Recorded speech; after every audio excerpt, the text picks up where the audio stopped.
Hello students, welcome to my channel. আজ আমরা মাধ্যমিক grammar question banks class 10 2025 first summative evaluation থেকে model question set 3 এর সমাধান নিয়ে আলোচনা করব, যেটি রয়েছে পেজ 277 থেকে 278 এ। তো প্রথমে যে প্যাসেজটি রয়েছে সেই প্যাসেজটি রয়েছে পাসিং অ্যাওয়ে বাপু থেকে। তো সরাসরি আমরা একেবারে প্রশ্নে চলে যাব। প্রথমে রয়েছে ট্রু ফলস। গান্ধীজির অ্যাশেস ওয়ার টেকেন টু, গান্ধীজির চিতাভস্ম কোথায় নিয়ে যাওয়া হয়েছে? না, এলাহাবাদে নিয়ে যাওয়া হয়েছে। সো এলাহাবাদ হবে উত্তর। People on the train were singing, তারা কী গাইছিল? ভজন। তাহলে ভজন হবে answer. After returning to Delhi the author felt, দিল্লিতে ফেরার পর অথর কী হয়েছিল? সে ভীষণ দুঃখ পেয়েছিল, তো স্যাড হবে অ্যান্সার। আফটার গান্ধীজির death India would continue to live in is, কী হবে? চিলড্রেন হবে। যে গান্ধীজির মৃত্যুর পর ভারতবর্ষ কিন্তু তার ছেলে মেয়েদের মধ্যেই বাঁচবে। প্রথম প্রশ্ন যেটি রয়েছে, why did not the people weep anymore on the train, যে ট্রেনের লোকজনেরা আর কাঁদছিল না কেন? The people did not weep anymore on the train because they could feel Gandhiji's presence amid the flowers and the songs, কারণ তারা গান্ধীজিকে সেই ফুল আর গানের মধ্যে কিন্তু অনুভব করছিল। পরের প্রশ্নটি রয়েছে, দেখে নাও, how did Gandhiji help millions of people, lakh lakh মানুষকে গান্ধীজি কীভাবে সহযোগিতা করেছে? না, Gandhiji brought millions of people out of indifference and awakened them to one another suffering, যে তিনি লক্ষ লক্ষ লোককে কিন্তু জাগ্রত করেছেন এবং একে অপরের দুঃখে তাদেরকে পাশে দাঁড়ানোর জন্য তাদেরকে উদ্বুদ্ধ করেছেন। এবার রয়েছে কবিতা, মাই ওন ট্রু ফ্যামিলি থেকে রয়েছে কবিতা। কমপ্লিট দ্য ফলোয়িং সেন্টেন্স রয়েছে, we the human beings never blink an I when ever we see, যে আমরা মানুষেরা আমাদের চোখের পলক ফেলি না যখন আমরা দেখি অ্যান ওক ট্রি ফেল্ড, একটা ওক গাছ মারা যাচ্ছে বা কেটে ফেলা হচ্ছে। Unless the poet swears of planting more trees, কী হবে? দ্য, মানে কবি যদি গাছ লাগাতে অস্বীকার করে তাহলে কী হবে? The black oak bark will wrinkle over him and root him among the oaks where he had been born but never grew, তাহলে কালো ওক গাছ তাকে কী করবে? মূলের মধ্যে প্রথিত করবে, আর সেখানে তার জন্ম হয়েছে ঠিকই, কিন্তু তার আর বৃদ্ধি আর হবে না। এখন এই যে লাইনটা, what does the phrase you were born but never grew, এটার মানে কি? Like other men who in spite of being a part of nature neglect their duty to preserve it, the poet always never cared to save the oak trees, that is why the oak trees said that though the poet had born he never grew up, or to say never developed psychologically, যে অন্যান্য মানুষদের মতো, মানে মানুষের মতো গাছেরাও কিন্তু প্রকৃতির অংশ।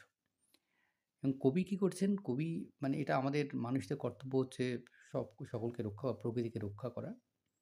কিন্তু কবি কী করছেন? তিনি কিন্তু অজ্ঞাত যে এত কাটা যাচ্ছে তাদেরকে রক্ষা করার কথা তিনি ভাবছেন না। সেই কারণে অজ্ঞাত বলেছে যে কবির জন্ম হয়েছে ঠিকই, কিন্তু তার বৃদ্ধি কিন্তু আর হবে না, মানে সাইকোলজিক্যালি সে কিন্তু তার ডেভেলপ কিন্তু আর হবে না। এবার দেখো আনসিন রয়েছে, আমরা একবার পড়ে নেবো আনসিনটা।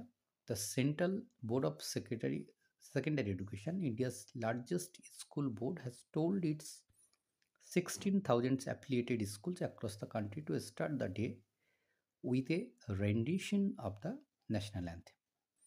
যে সিবিএসসি, যেটা কিনা ভারতবর্ষের সব থেকে বড় একটা বোর্ড, স্কুল বোর্ড, যার মধ্যে 16,000 স্কুল রয়েছে, যার সঙ্গে যুক্ত রয়েছে, তারা মনস্থির করেছে যে তাদের স্কুলের শুরুটা হবে ন্যাশনাল অ্যানথেম দিয়ে। The board had issued a circular asking all its schools to comply with an order of Kolkata high court on the anthem. Board কী করেছে? বোর্ড একটা সার্কুলার জারি করেছে এবং সেখানে সমস্ত স্কুলকে এই কলকাতা হাইকোর্টের এই আদেশকে মানার কথা বলা হয়েছে।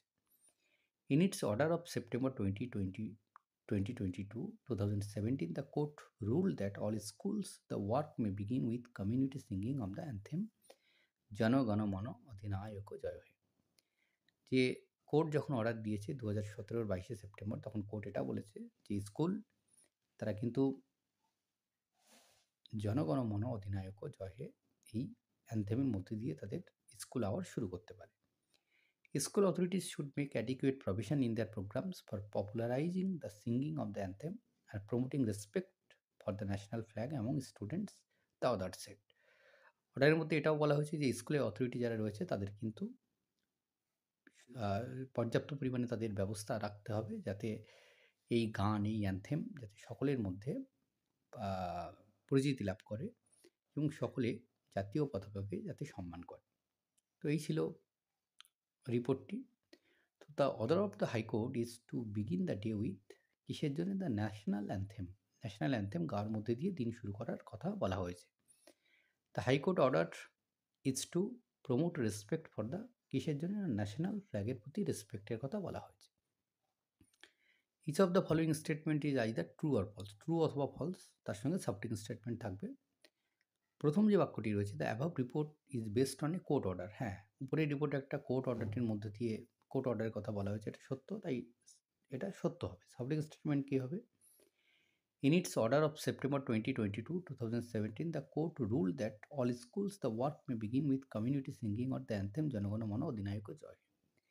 এটা ছিল কোর্ট অর্ডার এবং সেই অর্ডারের পরিপ্রেক্ষিতে তার পরিপ্রেক্ষিত নিয়ে সিবিএসসি বোর্ড যেটা ঘোষণা করেছে অর্থাৎ অর্ডারটা সম্পর্কেই বলা হয়েছে।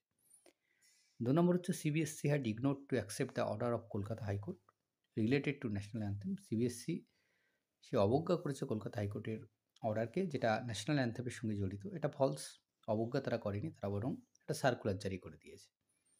The board had issued a circular asking all its school to comply with an order of Kolkata high court on the anthem. এটা হবে সাপোর্টিং স্টেটমেন্ট। প্রথম প্রশ্ন রয়েছে, দেখে নাও, what according to the order should the school authorities make. যে order অনুযায়ী school অথরিটিকে কী করতে হবে? According to the order school authorities should make adequate provision in their programs for popularizing the singing of the anthem and promoting respect for the national flag among students. এটা কিন্তু করতে হবে। Name the largest school board of India, সেটা কী হবে? The CBSE, the central board of secondary education is the largest school board of India. এবার grammar and vocabulary রয়েছে। Every year teachers day is observed হবে, কারণ এটা একটা হচ্ছে everyday work আর কি, এভরিডে ওয়ার্ক বা নিত্য সত্য আর কি এটাকে বলা হয়, ইজ অবজার্ভড হবে। আর it is because doctor S Radhakrishnan was born on this day, was born হবে। Article preposition, the transport minister has constituted a one man হবে, a one man committee to look into the demand of transport operators. প্রথম বাক্য রয়েছে, Kaushiki blamed her friend for the travel. ব্লেমডের noun form হচ্ছে blame হবে, তাহলে Kaushiki gave blame to her friend for the travel, এটা হবে উত্তর। He rejected my proposal, complex করলে হবে he rejected what I proposed, সে প্রত্যাখ্যান করেছে যেটা আমি প্রস্তাব দিয়েছিলাম। রিকভার মানে হচ্ছে আরোগ্য লাভ করা, পরিবর্তে বসবে কাম রাউন্ড। রিজেম্বলস মানে দেখাশোনা করা, পরিবর্তে বসবে টেক্স আফটার। আর a song which has a special importance for a country, organisation, school, এটা হবে ন্যাশনাল অ্যান্থেম। সাফিসিয়েন্ট হবে অ্যাডিকুয়েট। এই যে দুটি আছে, এই অংশটি কিন্তু ছিল মডেল কোশ্চেন পেপার 2-এ, যেটা কিন্তু ওখানে অ্যাপ্রোপ্রিয়েট নয়। তো এটা 2-এ ছিল, সেখান থেকে এখানে আনা হয়েছে, কারণ এটা হচ্ছে এখানে অ্যাপ্রোপ্রিয়েট হচ্ছে আর কি। তো তোমরা খেয়াল করে কিন্তু দেখে নেবে। ধন্যবাদ সকলকে সঙ্গে থাকার জন্য। দেখা হচ্ছে পরের ভিডিওতে।